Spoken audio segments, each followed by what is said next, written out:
A Hamilton man at the center of a CTV W5 investigation is facing a slew of new charges in connection with an alleged sexual assault ring.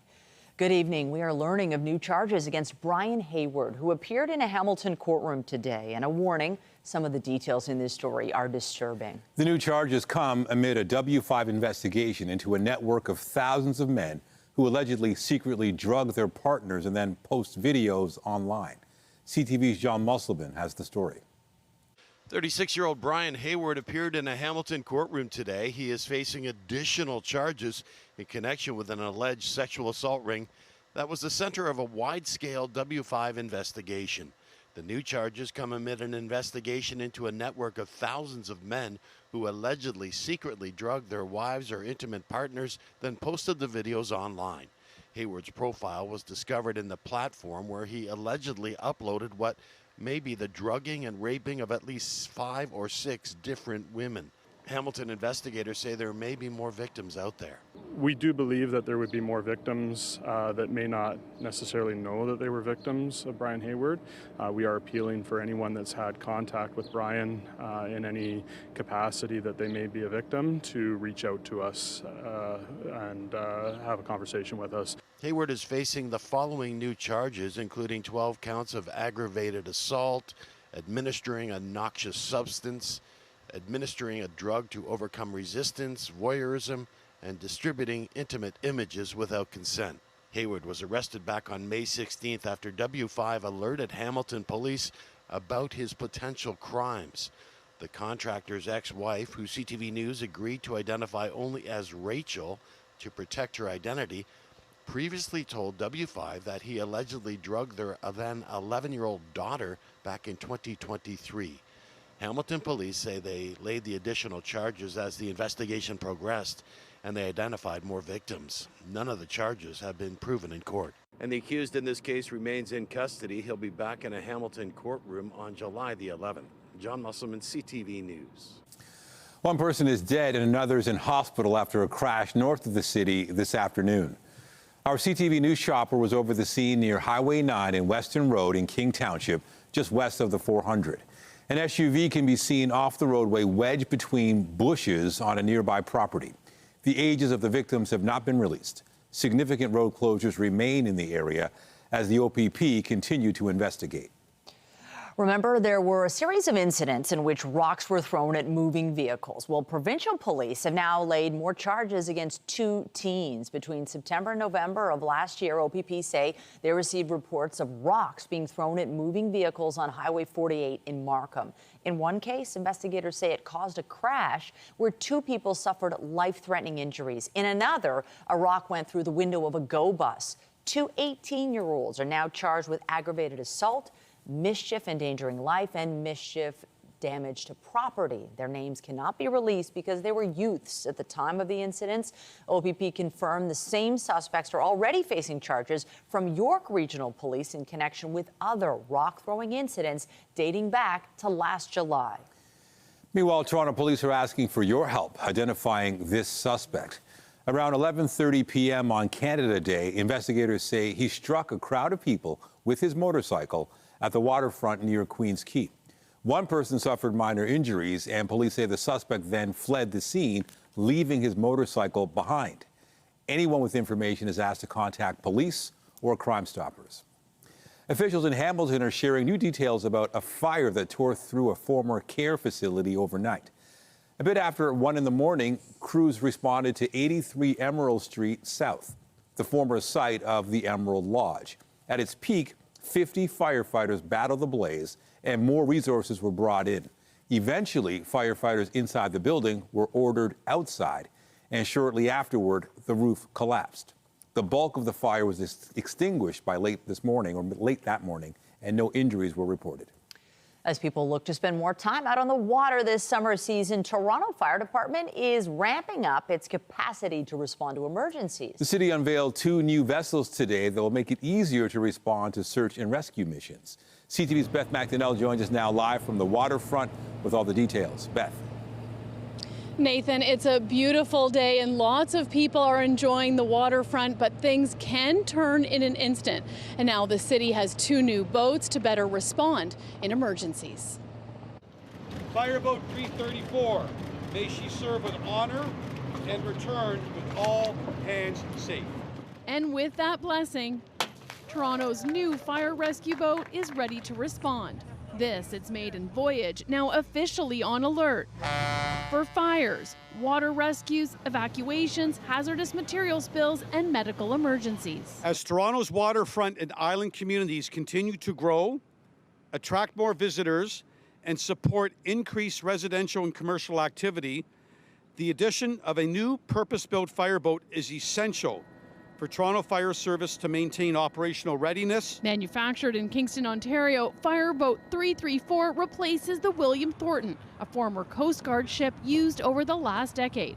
Crews are also adding this Zodiac rescue boat to the fleet, designed for versatility to help with floods and search and rescue missions. Every year, there are up to 500 calls for service along the city's waterfront. These are more than just 2 new boats. These are critical investments in enhancing our public health and our well-being and our collective safety. This new fire rescue boat can go a lot faster than the old one. It used to take an hour to reach the Scarborough Bluffs. Now that trip is down to 15 minutes. Here's a look at that speed. The new fireboat can also do more in an emergency. Seat patients from mass casualty. This is a medical bay where paramedics can stabilize a patient while in transit. Officials say the new vessels will bring firefighting capabilities closer to shore, marinas, and beach communities. This new vessel signifies a leap forward in technology, speed, and versatility. Its low-wake design allows it to operate in busy or narrow waterways without causing disruption. Because, he says, when it comes to saving lives, seconds count. The fire chief says City Council approved the boats in 2022 and they cost $4 million. Reporting live, I'm Beth McDonnell. Nathan, back to you. Thank you, Beth. It may be summertime, but the city's working to fix snow removal challenges it faced during major snowstorms earlier this year. An audit found the city did not have a good way of keeping track of the cleanup after major storms. The report says GPS data on snow routes was not updated, which made performance by snow removal contractors hard to track.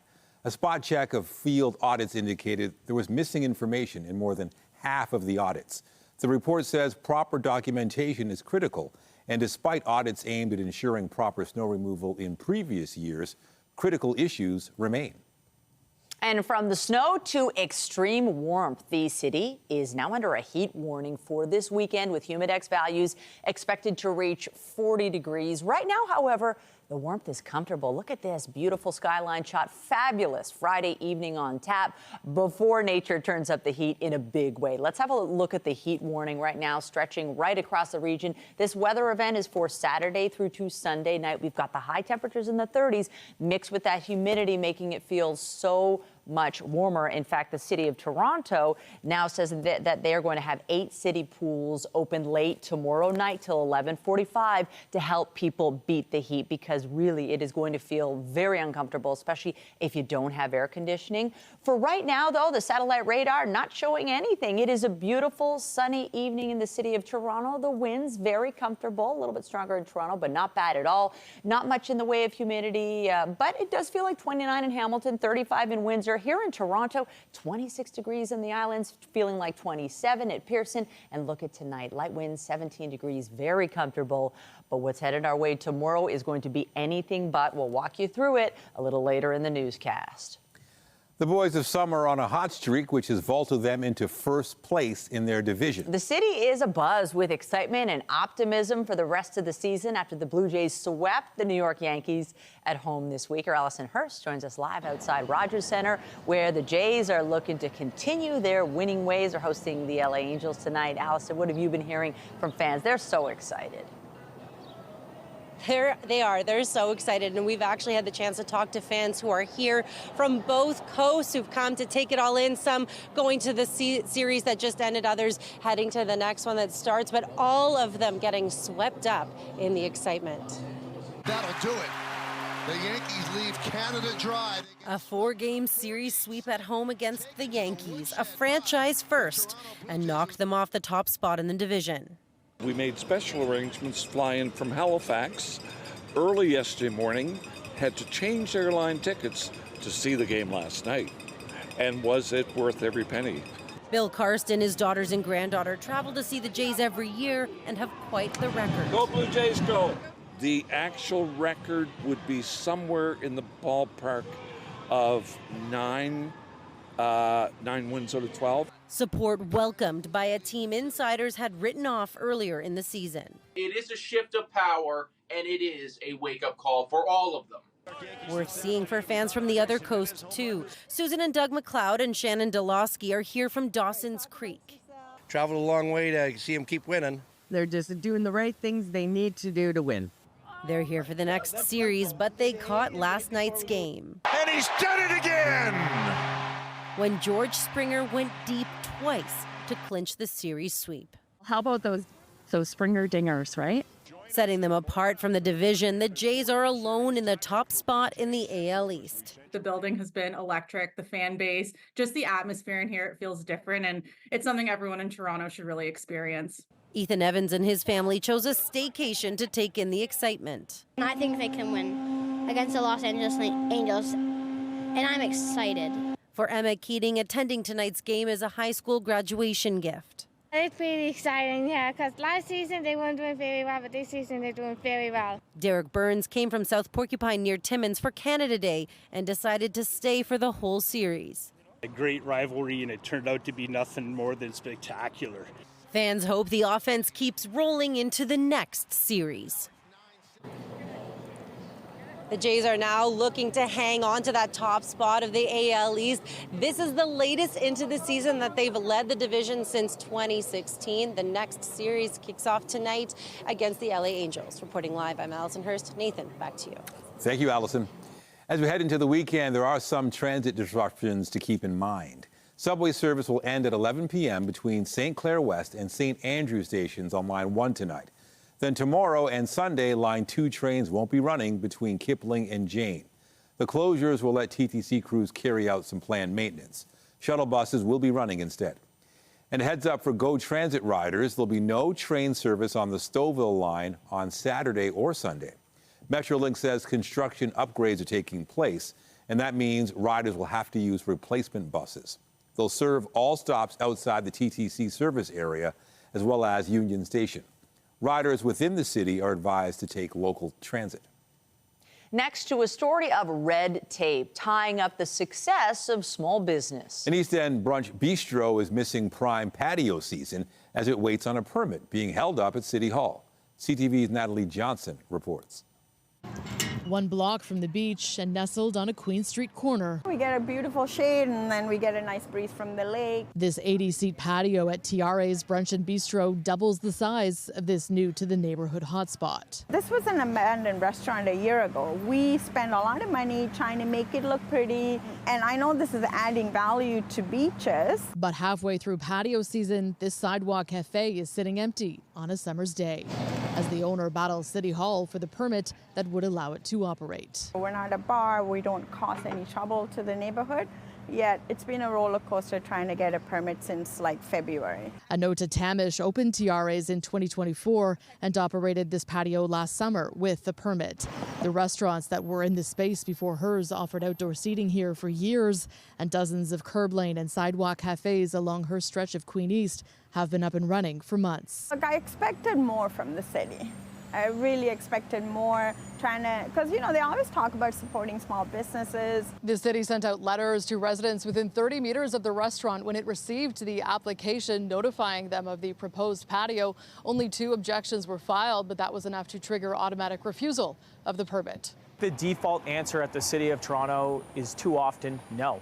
Beaches East York councillor Brad Bradford says the process is emblematic of red tape and roadblocks at City Hall. We have to find a way to get to yes faster. We have to find a way to support small business, mom and pop shops, restaurants like this one to help give them a shot to succeed in this city. And success for restaurants on this strip of Queen so often depends on the summer season. It's such a short season, and sometimes that's the difference between them getting through the winter. Their biggest profits are in the summer on patios, because in January and February, when we're all cozying down and there's big snowstorms, that is the difference for them surviving. This is a must for us to survive. The city has not revealed the nature of the two objections, and Tamish is now appealing the permit refusal.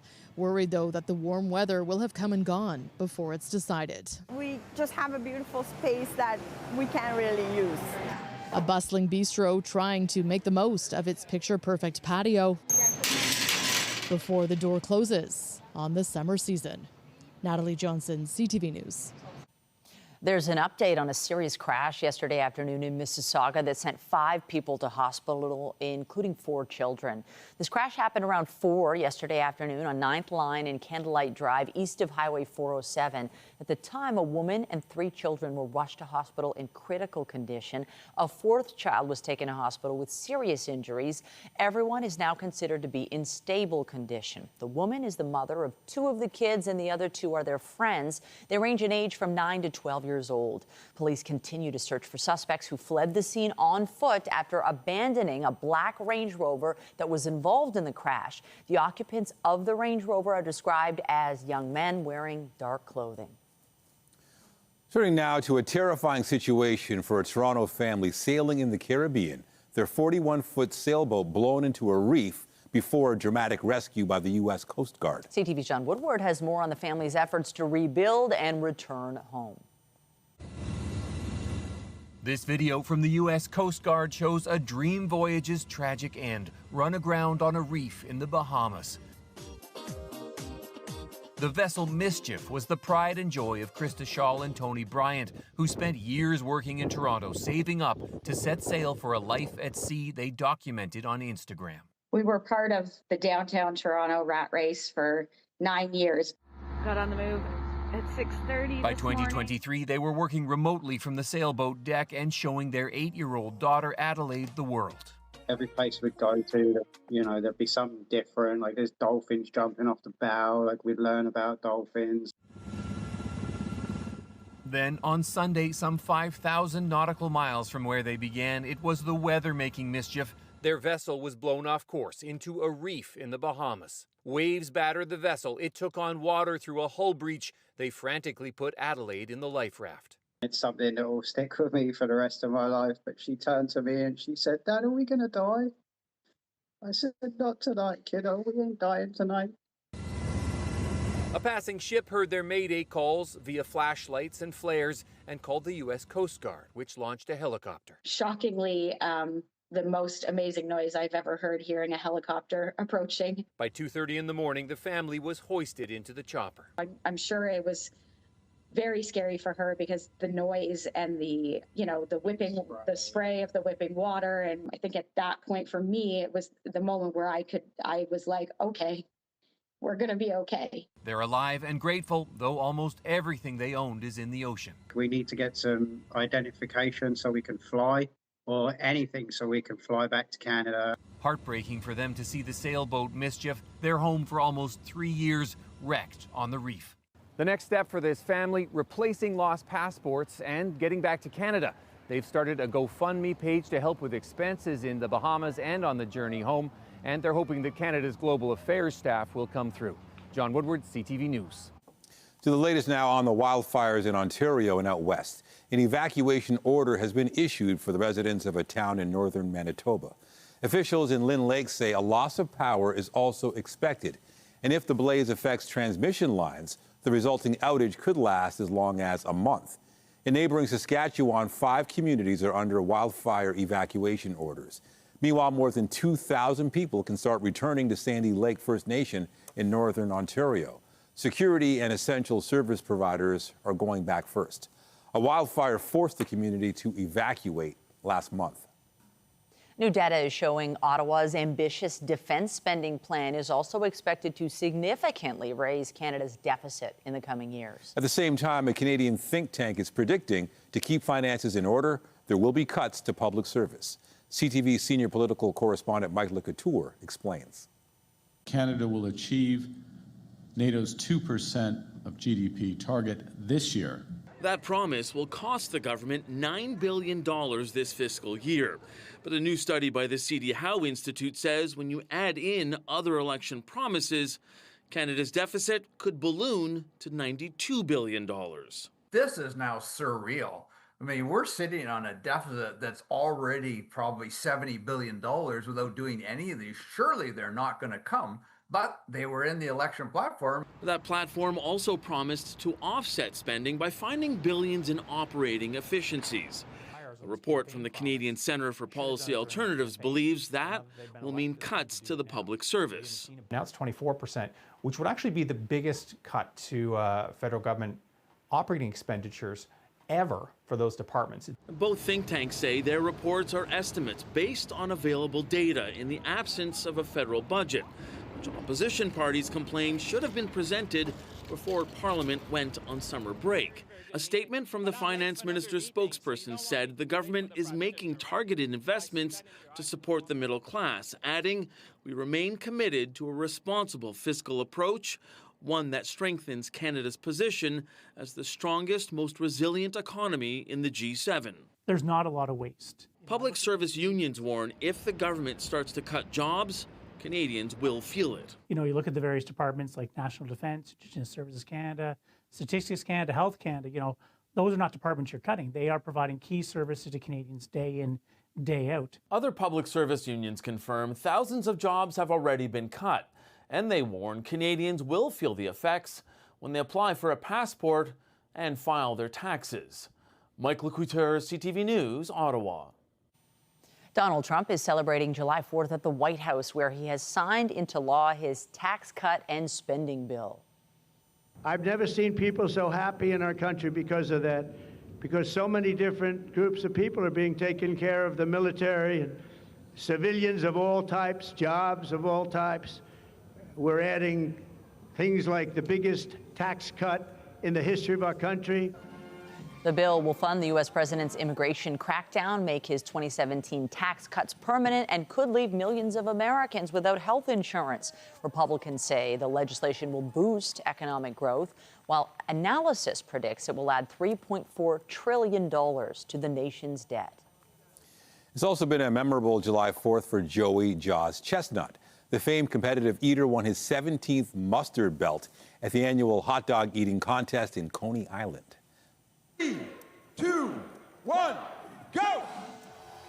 Chestnut ate 70 and a half hot dogs and buns in just 10 minutes. The Westfield, Indiana native later apologized to the crowd, saying he wished he'd eaten a couple more. Chestnut missed last year's contest because of a contract dispute. He is the all-time record holder, managing 76 hot dogs in 2021.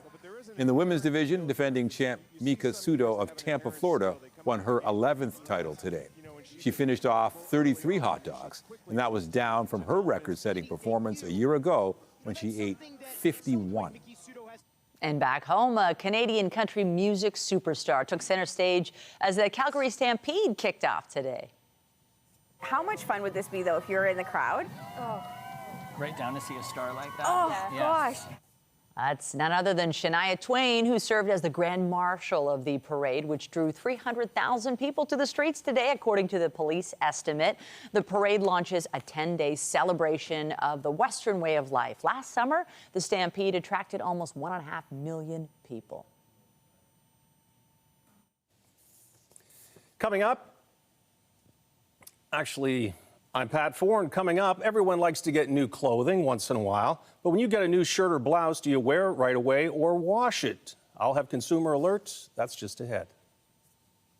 And get ready for a sizzling summer weekend. We head into the 30s, feeling like the 40s, courtesy of the Humidex, a recipe for potential thunderstorms, but it is certainly not a washout.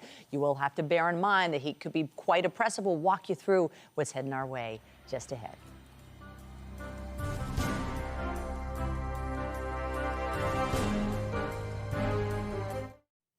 Well, if you picked out a new summer wardrobe, chances are you're excited to wear that new sundress or linen shirt right away. While you may be tempted to cut off the tags and wear your new purchases, there are good reasons to put them in the washing machine first.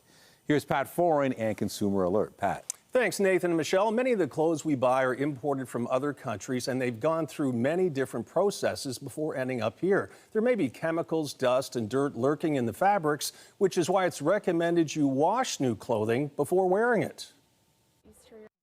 When you buy new clothes, do you wash them first or wear them right away? Usually I take the clothes and I wash it first. Anything that is coming from the store, I would like to make it clean. And that's the best move. New clothes may look clean, but you should wash them before putting them on. Consumer Reports says you should be washing all new clothing purchases, including your delicates like undergarments. It might seem unnecessary to wash all the new clothes you buy, but there are really good reasons to do it.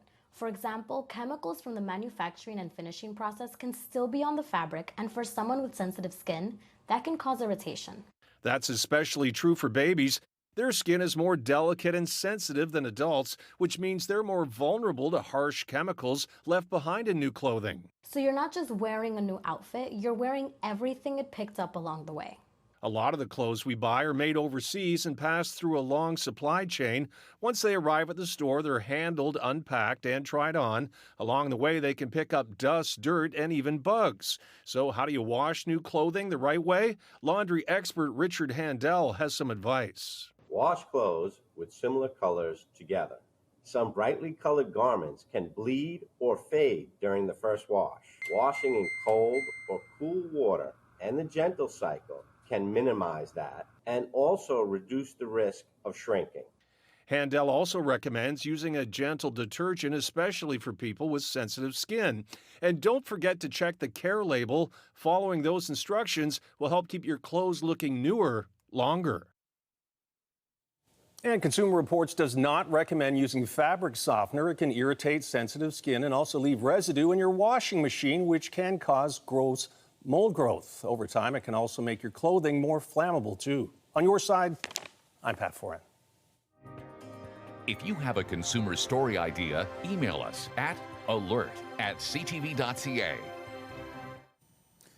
Well, we're talking about the forecast now, and it just seems like this heat alert is coming maybe right in time for the weekend. I like the hot weather, but we've got to be a little bit careful as well. There's a lot to like, especially, I mean, every summer weekend is precious, and if you're going to be by a pool, if you're going to be by a lake, I mean, that can keep you cool, and you really might enjoy all the humidity and the heat. But yes, for some people, especially if you don't have air conditioning, you really will want to follow all the directives that we always do. Stay hydrated, don't go out during peak times, that sort of thing. Yeah, good advice. Yeah, so let's walk you through what we're expecting, because it's not oppressive heat necessarily the entire day. So here's this heat warning stretching from Saturday through to Sunday night, right across the region from Peterborough to Windsor. And with that humidity, it is going to feel at times like in the 40s. Right now, though, not much in the way of humidity. 26 degrees in Toronto and feeling mighty comfortable for a Friday night. Tonight's lows right where you would expect for a Friday night in July. 17 degrees for Toronto, a little warmer in Hamilton, London, and Goderich area, a little cooler up in Bancroft and Kingston.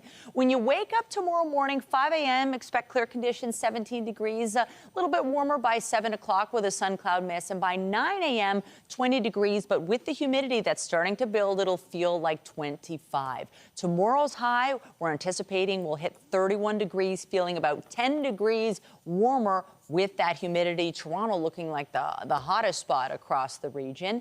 And here is when the heat starts to build. So you got noon, 25 degrees, feeling like 30. By 3 o'clock, that's when we hit that 30-degree mark. And there's the thunderstorm potential. It's not a sure thing, but we could get a pop-up shower. And look at the humidity. Stays still pretty warm by 6 o'clock. So if we play the radar, you'll see right there around 3:30 is when we could get a pop-up shower. But I always like to think if there's a 30% chance of a shower, guess what? There could be a 70% chance that we see nothing. So tomorrow's highs, 31 degrees, Sunday looking like 33. We do have the potential instability. Starts to cool down a bit, a little bit more chance of unsettled weather Monday, and then Tuesday through to Friday, looking like solid summer conditions. We do have a lot of sun on tap right now in July. All right, looking good.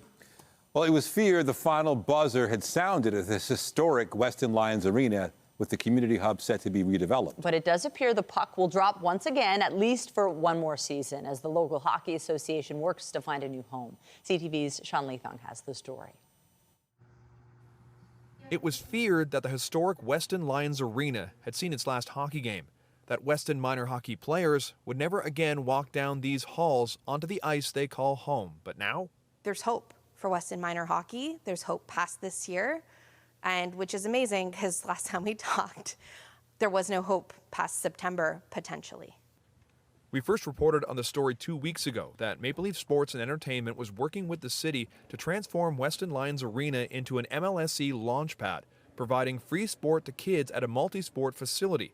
Weston Minor Hockey President Leslie Bannard was told there would be no ice. All we're asking for is a chance to survive. The organization was left wondering why they were being pushed out of an arena they've called home since it was built 75 years ago, with over 100 players like 7-year-old Hunter Williams learning the game. And I want to play one more season here, though. After our story aired, Bannard says community support skyrocketed and she was offered a meeting. We met with MLSE and the city and were granted one more season here at Weston Lions Arena. They've also been working with Park Services on finding a new home for the 2026-27 season while construction is expected to take place. While the MLSE launch pad located on Jarvis caters mostly to multiple sports, final plans for the Weston Lions Arena location have not been revealed.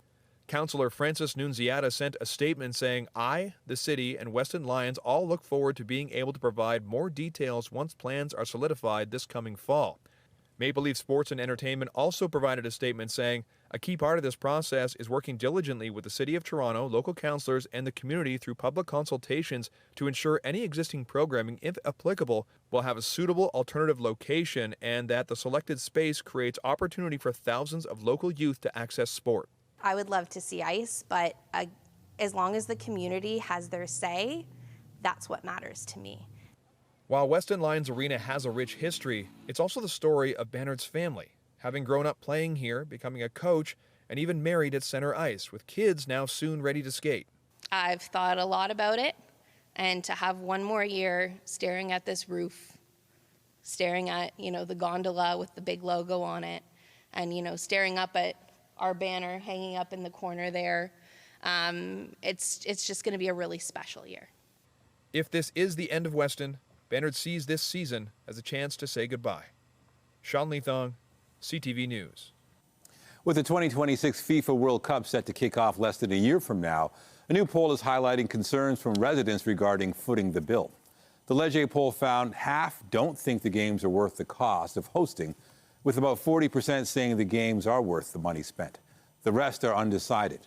Toronto's hosting 6 World Cup games next year with an estimated cost of $380 million. The Canadian Taxpayers Federation says the money that's going toward hosting the games could be better spent elsewhere. Toronto right now has some of the most expensive real estate, not just in Canada, but in North America. I mean, families are laying awake at night wondering how they're going to make their next rent or mortgage payment. When so many families across Ontario are struggling so much with the cost of living right now, it's a really tough ask for government to be spending $380 million on what's essentially a big international party that leaves Toronto taxpayers with the hangover. Toronto set to host its first match June 12, 2026, with Team Canada kicking off its tournament. And city officials released a statement responding to the poll that reads in part, "The City of Toronto is committed to delivering a fiscally responsible FIFA World Cup 2026 that brings lasting economic and community benefits. Hosting 6 matches offers a major opportunity to promote Toronto globally, stimulate the economy, and invest in local infrastructure." A Deloitte Canada report commissioned by FIFA in 2024 estimates the tournament could generate up to $940 million in economic output in the GTA, including $520 million in GDP growth and more than 6,600 jobs. Toronto FC was in New York last night in the only Major League Soccer game on the schedule. Ilinic. Oh. And it's off! Hits the stick! And it's in! TFC started out fine, but found itself trailing 1-0 in the 20th minute. The hosts would go on to win 3-1. They outshot Toronto 10-8. The victory moves New York to 6th place, 7 spots above Toronto. Up next, TFC hosts Atlanta United on July 12th. Also tonight, digging into the meat of the matter. Why are hot dogs and other processed meats harmful? Expert insight on the new study that suggests there is no safe level of consumption. When you see it happen, send it to CTV News. Text 10400 from your screen to ours. text 10400. Well, hot dogs are a delicious staple at baseball games and summer parties, but a new study is warning about the risks of processed meats. We get details from our health reporter Pauline Chan on what you should keep in mind this barbecue season. Hot dog eating contests may not be particularly good for your health, but a new study by U.S. and U.K. researchers suggests even one hot dog a day puts you at increased risk for common health conditions. They looked at some commonly consumed things like sugar-sweetened beverages and processed meats and trans fats, and they wanted to know how those things related to common conditions like diabetes and heart disease and colon cancer. Researchers looked at dozens of previous studies involving several million participants in total and found even minimal increases in consumption resulted in a rise in health risks. For example, eating a hot dog a day was associated with an 11% increased risk of type 2 diabetes and at least a 7% increased risk of colorectal cancer. Drinking 1 can of sugar-sweetened beverage a day was linked to an 8% increased risk of type 2 diabetes and a 2% greater risk of ischemic heart disease. And even a small amount of trans fatty acids a day led to a 3% greater risk of ischemic heart disease. Processed meats include deli meats like ham and salami, bacon, as well as things like hot dogs. And we've known for a while that processed meats are a Class 1 carcinogen, particularly with respect to risk for colon cancer. And this study found that, as well as they also linked processed meats to increased risk for diabetes, which is something that is emerging in the literature. Why is processed meat so harmful? It's probably multifactorial. It could be some of the processing that you mentioned. It also could be the content of saturated fat. And it also could be a number of things about the ways that we cook them. While one of the researchers says the study shows there is no safe level of consumption for processed meat, sugary drinks, and trans fats, Dr. Mary Sco acknowledges that it's hard to completely eliminate all these foods from our diet. You want to avoid eating them on a regular daily basis. And when you do eat them, you want to make sure that they're in the context of an otherwise healthy diet, balanced with lots of vegetables, lots of fiber. She recommends following the Mediterranean diet and says diet is one of the most important strategies for reducing health risks. Pauline Chan, CTV News. The Canadian Food Inspection Agency says a fish product has been recalled across several provinces, including here in Ontario. This is the item in question, anchovy fillets in olive oil with the brand name Vicente Marino. A specific lot with an expiry date of December 2025 is being recalled because it contains histamine. That is a chemical the body's immune system produces, but exposure to too much can cause health issues. Officials are advising anyone with this product to return it immediately to the store where it was purchased or throw it out. The latest entry into the Jurassic Park saga is hunting for a win at the weekend box office. This would be a medical breakthrough that could save countless lives. Jurassic World Rebirth stars Scarlett Johansson and Jonathan Bailey in the 7th film in the franchise. It sees their characters team up to try to retrieve DNA from revived dinosaurs. And as you might expect, not everything goes to plan. Deadline reports the movie could bring in nearly $82 million U.S. over the weekend across North America. Jurassic World Rebirth hits theaters Wednesday to take advantage of the July 4th holiday south of the border. Across the pond tonight, it's a big night for Oasis fans as the British rockers took the stage together for the first time in 16 years.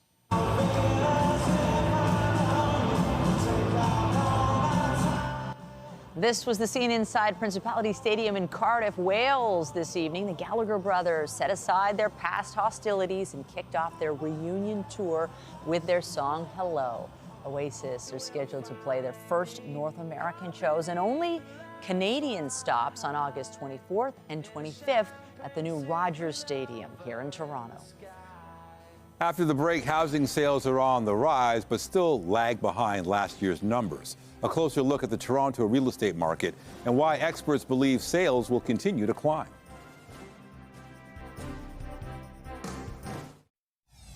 We do believe that there would be more victims that may not necessarily know that they were victims. Updating our top stories, Brian Hayward appeared in a Hamilton courtroom today. He's facing additional charges in connection with an alleged sexual assault ring that was at the center of a W5 investigation. Thousands of men are alleged to have secretly drugged their wives or partners, then posted videos online. ocean. We need to get some identification so we can fly, or anything so we can fly back to Canada. A Toronto couple and their young daughter are looking to rebuild their lives after the boat they've lived on for nearly 3 years was destroyed. It hit a reef in the Bahamas on Sunday. The family took refuge in a life raft and was eventually rescued, but they lost almost everything. They've set up a GoFundMe and are seeking support from Global Affairs. These are critical investments in enhancing our public health and our well-being and our collective safety. The city unveiled 2 new fireboats today. They'll be ready to respond for water rescues, evacuations, spills, and medical emergencies, among other duties. Officials say the vessels will bring firefighting capabilities closer to shore. Every year, there are up to 500 calls for service along the waterfront. Remember to keep up to date day and night at ctvnewstoronto.ca, and you can download the CTV News app. And if ever you have a news tip, photos, or video of breaking news, let us know. The GTA's real estate market saw home sales climb for a 3rd straight month in June, but they're still lagging behind last year's numbers. The latest figures from the Toronto Regional Real Estate Board shows 6,243 properties exchanged hands last month. That works out to a 2.4% year-over-year drop for June. At the same time, sales were up more than 8% compared to May. Treb says that increase was driven by a growing number of listings and a decline in home prices. The average selling price last month was down more than 5% compared to June 2024 to just over $1.1 million. On the flip side of the coin, though, if you compare sales levels, price levels to where we were, say, 3 years ago, there's still a substantial ground to make up. And I think a lot of that has to do with people saying, hey, on the one hand, I want to take advantage of this improved affordability, but on the other hand, I'm a little bit nervous about, what the, economic winds hold as we move forward. The board says it expects interest rate cuts and a trade deal with the U.S. to help boost home sales in the region. The Business Report is brought to you by Canadian Western Bank, the bank built for business. After a push to permit sixplexes across Toronto was scaled back by council, the city is rolling out some other initiatives to speed up the building of new housing units. Among today's announcements, standardized building plans for garden and laneway suites are now available to the public for free. The city says they already comply with the Ontario Building Code, although homeowners will still have to submit a building permit application. Mayor Olivia Chow says those add-on units have been permitted across Toronto for several years, but only a few hundred have actually been built, and the free plans could help get shovels into the ground. Just ahead, summer is on in a big way in the city. Sizzling sights, epic eats, and vibrant sounds. We'll take you on a tour of the many events on tap this weekend.